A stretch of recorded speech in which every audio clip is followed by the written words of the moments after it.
Here's something strange. The more you chase something, money, love, power, the more it runs away. It's almost like the universe is playing a trick on us.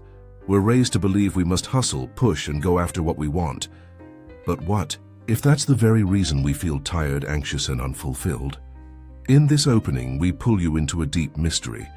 What if the real power doesn't come from chasing, but from attracting? What if those who seem powerful aren't fighting for it? They're drawing it in without a word.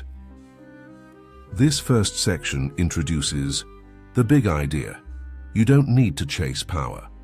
You need to become something that attracts it. This flips everything we've been told, and once you see it, you can't unsee it. You don't attract what you want, you attract what you are. That's the hidden law. Most people try to get love, success, or happiness by begging the world to give it to them, but the world doesn't work that way. In this section, we go deeper into how attraction really works. It's not magic, it's energy, it's frequency. And your identity, how you see yourself, creates the signal you send out. We explore how ancient wisdom, like the Hermetic law of vibration, and even modern science, shows us that everything is energy. When your thoughts, feelings, and beliefs line up, you send out a clear message. That message tells the world what to send back. So the real question is, are you becoming the kind of person who naturally attracts what you want? Or are you stuck in a loop of wanting and never receiving? We think power means being loud, bold, and in control. But real power is quiet, still, empty. Strange, isn't it? In this section, we talk about the mystery of the empty cup. This old idea, from Zen, Taoism, and other spiritual paths, shows us something powerful. If you're full of fear, desire, or noise, there's no room for anything new. But when you're empty, open, calm, ready, everything begins to flow toward you. The ancient Tao teaches, the Tao does nothing, yet nothing is left undone. That means when you stop forcing life, life moves on its own. So maybe the key to power isn't adding more but becoming less, not doing more but doing less with full presence. Look at the most powerful figures in history. The ones who truly changed the world, Buddha, Jesus, Jung, Tesla, they weren't chasing attention. They weren't forcing power. They simply became something powerful, and people came to them. In this section, we explore real stories. Buddha sat under a tree, silent. People found him. Nikola Tesla worked alone. Ideas came to him. Carl Jung followed his truth. Others followed him. This is the secret. Power doesn't come from chasing, it comes from becoming. These masters were not loud. They were still, focused, aligned, and that alignment pulled people, ideas, and opportunities toward them. So what happens when you stop proving and start becoming? Most people try to change their results, but the real shift happens when you change your identity. If you're always chasing something, you're telling the universe, I don't have it.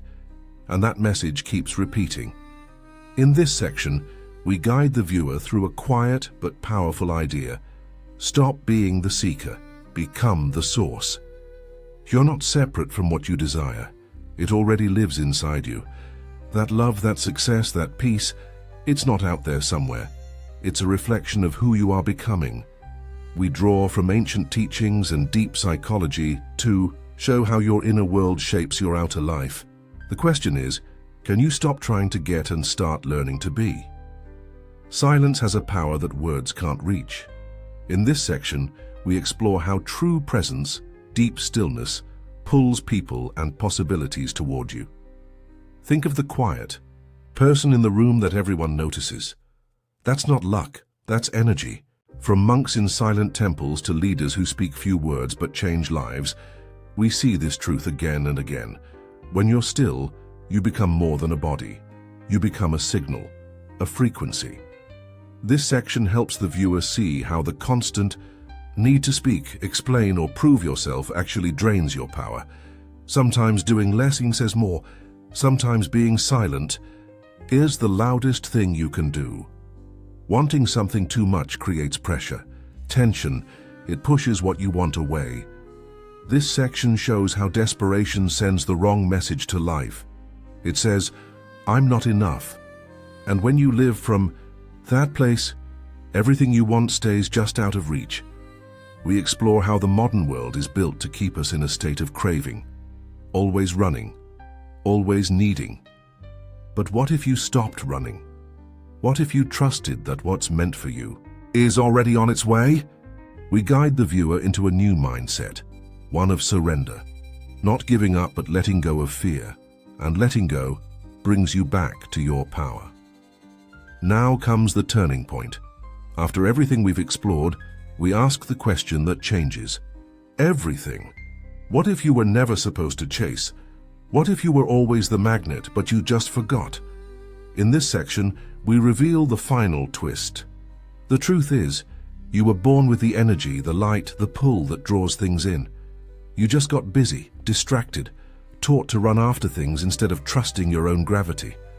This is where the story shifts. You don't need to become someone else. You just need to remember who you already are.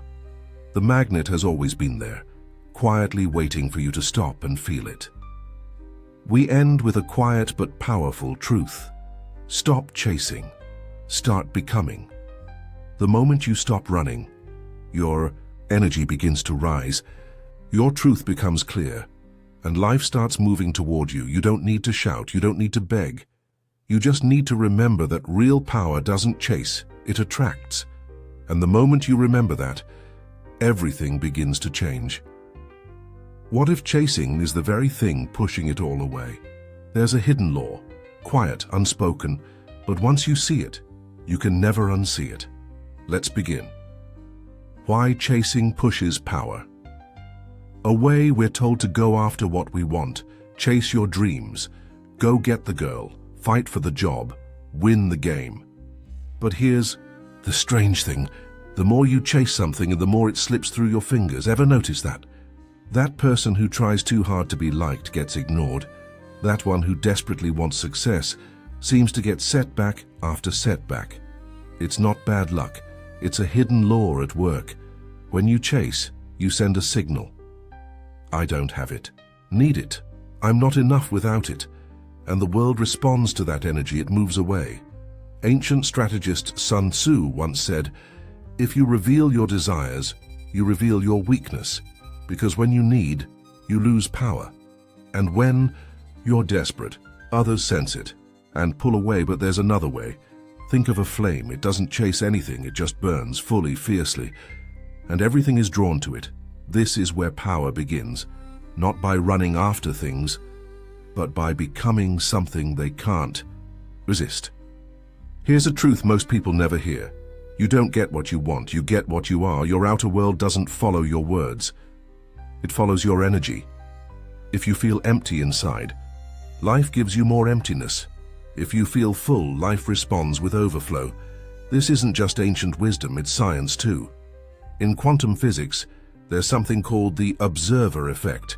The act of observing changes the outcome. What you expect is shaped by what you are.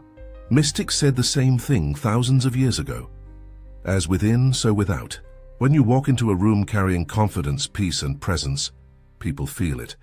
But when you walk in needing attention, approval, or love, people step back. Not because they're cruel, because your energy doesn't feel stable. That's the key. When you become whole inside, you no longer need to chase. Love finds you. Opportunities show up. Doors open because you're in alignment. So instead of saying, "How do I get it?" ask, "How do I become it?" That's where real power begins, and here it is, the hidden law, the truth behind attraction. Power doesn't come from getting more, it comes from becoming more. Most people are seekers. They look for love, money, peace, attention, always reaching. But every time you look outside yourself, you move further from the source. What if you stopped being the seeker and became the source? Stop chasing love. Be love. Stop needing success. Embody success. Stop begging for approval. Become someone who approves of themselves. That's the shift. This idea runs deep. The Stoics knew it. The Sufis, the Zen masters, the Gnostics, all whispered the same message. The real treasure is not out there, it's within. And when you unlock that, when you remember who you really are, you stop chasing, you start attracting, not because you're trying harder, but because you become a magnet. You are no longer orbiting around others. You become the sun, and the world begins to move around you. Here's where it gets deeper. Power isn't always loud, it doesn't need to shout. Sometimes, real power is in letting go. When you stop needing something, you stop pushing it away. Letting go doesn't mean giving up. It means knowing who you are, even without it. It means trusting that what's meant for you won't need to be chased.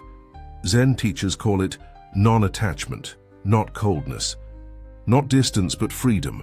When you let go, you stop grabbing, and suddenly life has room to give. Think of a man who's desperate for love. He clings, begs, chases, and love runs. Now think of someone who's whole on their own.